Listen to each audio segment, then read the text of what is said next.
Okay, so unlike some of my colleagues who presented before, I have no experience with online teaching. I've never even taken an online course before, so I feel like a baby. I'm learning everything for the first time, and so this course is still in development, but I can show you what I've done so far and maybe give you some insight into like my thinking process and how I did this. So this is a basic U.S. survey course. So this is a course that, mostly first years would probably take. And, I don't know how old they'll be, but, mostly first year courses. And other people in the department have already taught this course before, but we're all, I guess the history department is, I don't want to say private, but we like our own content. And, and so I've created all these materials myself. I didn't have any colleague giving me lectures, for example. So, okay, I'll walk you through. So I have, and this is just really bare bones right now, and you'll see it's not complete. I have an announcements section, a start here, which has nothing in it right now because I haven't created that video, but it'll have kind of like what Marie was saying, two different videos, one which is like a course or introduction to me and to the course, and another that helps you explore the site and so that you'll know where information is located. And then I have a syllabus. And this is, I guess, what I've been spending most of my time on, surprisingly, or maybe not that surprisingly, but online syllabi are really different than face-to-face, which I just discovered so this semester. So I just copied and pasted the text here, so it's not perfect right now, but I'll just show you the text rather than opening up a Word document. So let's see, I don't know, sorry. There we go. This little mouse works better. So I'm going to be using Skype for my virtual office hours, and I chose Skype because it's something that I'm familiar with. I've used Google Hangouts before too with students, even in my face-to-face class, because sometimes you can't meet, you can't meet with every student on their schedule. So I've used Google Hangouts and I've used Skype, but I find that my students prefer Skype and that most students have a Skype account. And Google Hangouts, they really don't understand yet, at least so far. And then I have communication guidelines, so talking to them a little bit about netiquette, right, how they should be interacting with one another, which is a core component of this course, and I'll show you how I'm going to assess students, but participation is expected, and so I do expect them to interact with one another, at least in groups, and I'll show what I mean by that in a second. So netiquette, as well as how to talk to me, I guess you can say. And then just the course description, which is like a one-sentence description from USI's course handbook. And then my course objectives, which I really simplified. I had no idea that my course objectives, which I had created back in 2009, and just kind of had been using over and over again, but they were confusing. I had multiple kinds of objectives in different areas, so I streamlined them and came down to just 5, what I think are the core objectives of the course. I'm pretty proud of them, but it's about, historical content. So assessing a variety of historical sources and how scholars utilize them to write history. To me, that's one of the key factors of this course, defining the forces of change and the forces of stability, explaining the relationship between past events and bringing it into the context of their times, placing events, people, texts, objects, and ideas in their proper historical and cultural contexts, and then my little hippie shout out, but identifying that we are all potential sources of wisdom, because again, I think participation is integral to what I'm trying to do in this course. And this does fulfill a Core 39 requirement under the Ways of Knowing category. Method of instruction is lecture, a lot of lecture. So I broke this down into weekly content, lectures and weekly content, and then there'll also be some videos and different websites, including an oral history website on Jim Crow, where people talk about the experience of growing up under Jim Crow, either, if they're white or black, right, which side they're on. So there's different websites, all different kinds of content. Hopefully that will engage a variety of learners. And then just the policy statements here.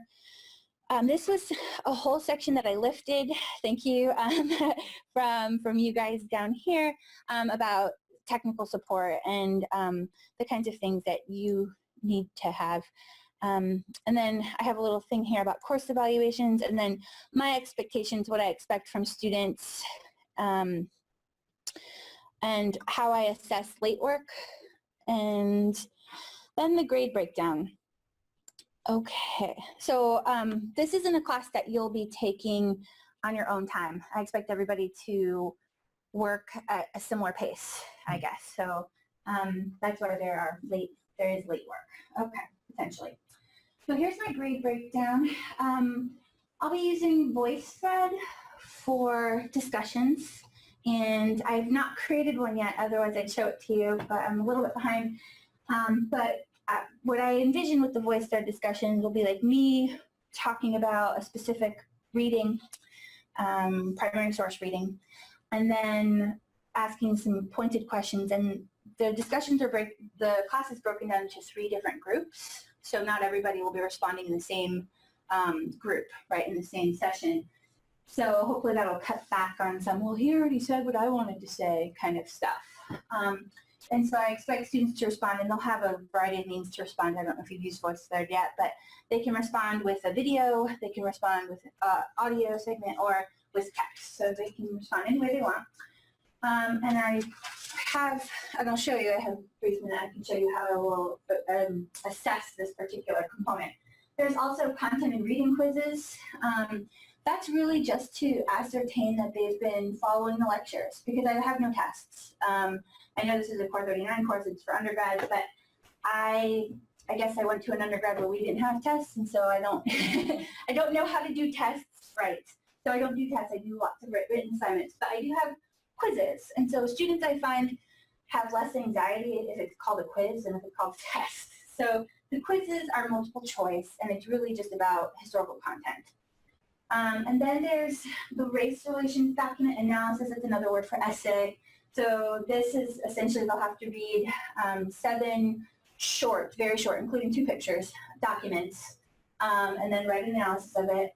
Another one on the second industrial revolution, and then we get into the more lengthy papers. An analysis of Upton Sinclair's pretty work on Chicago Stockyards, the Jungle, an analysis of World War II posters.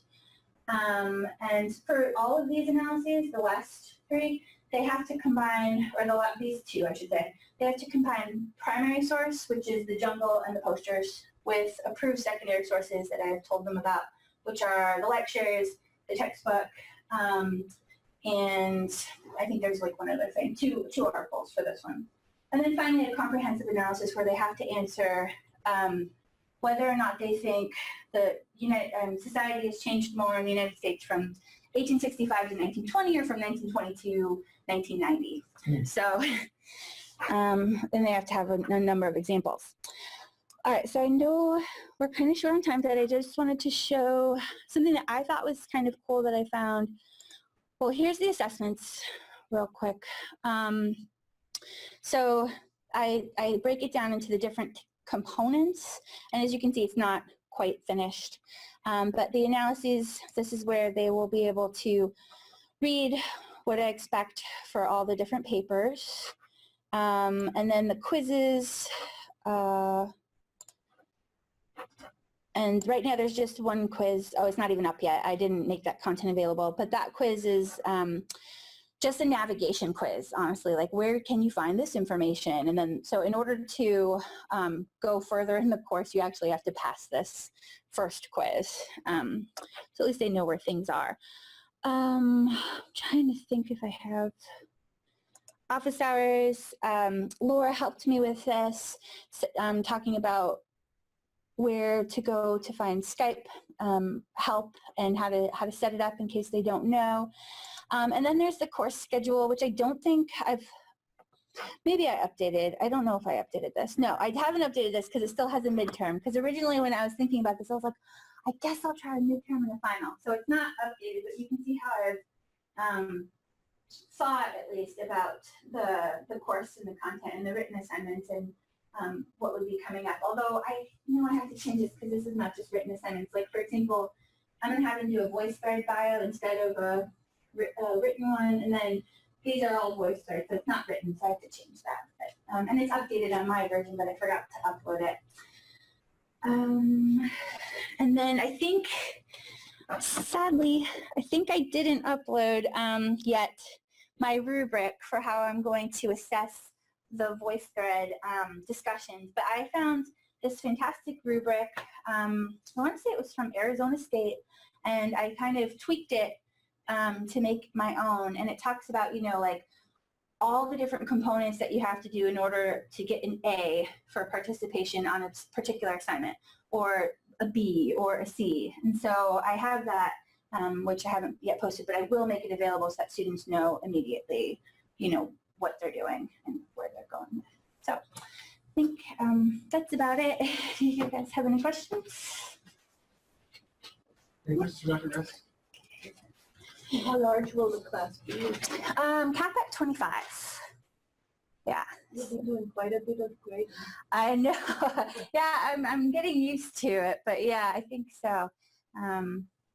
Especially, and I think I'm most nervous, I guess, about the VoiceThread discussions. I've tried to use discussion board with Blackboard in face-to-face classes, and it's been a failure 2 semesters in a row now. So VoiceThread works really nicely in my humanities classes, but it doesn't tabulate for you who has responded. So you always have to look for these little yellow screen-shaped icons to see when a new person has posted something. So in a future version, if the manufacturer could be enticed to tabulate for us, yeah, who's responded? That would really help. Thank you. I didn't know that, so I'll be aware of that for when I actually start getting this. Why hasn't discussion board failed? Oh, okay. There, I think, are a lot of reasons. So one reason is, so the whole reason I have discussion board is so that students that are not comfortable in class talking can engage outside of class. But I guess I've utilized it in both of my advanced classes where students are pretty comfortable talking face to face anyway. So that's just, I think it's additional busy work for them. Also, I think that I could be better with responding to their discussion board, with putting in my comments into their discussion board. So I think that's a failure on my part. And then ultimately, they just never did it. This semester alone, I think I had one student do it once, and I kept telling them hey guys, this is a graded component. And then in the end, I came up with something else in the last month or something. And I was like, okay, I'm just going to throw this thing out the door and grade you on something else, because otherwise everybody would get an F on 20% of their grade. So I didn't feel like that was, But if it becomes an online class, then there is an obligation on their part. If they don't do it, then they most likely will not get the points. Oh, absolutely. Yeah, I think I just need to be more clear and bring it up more frequently. So, yeah.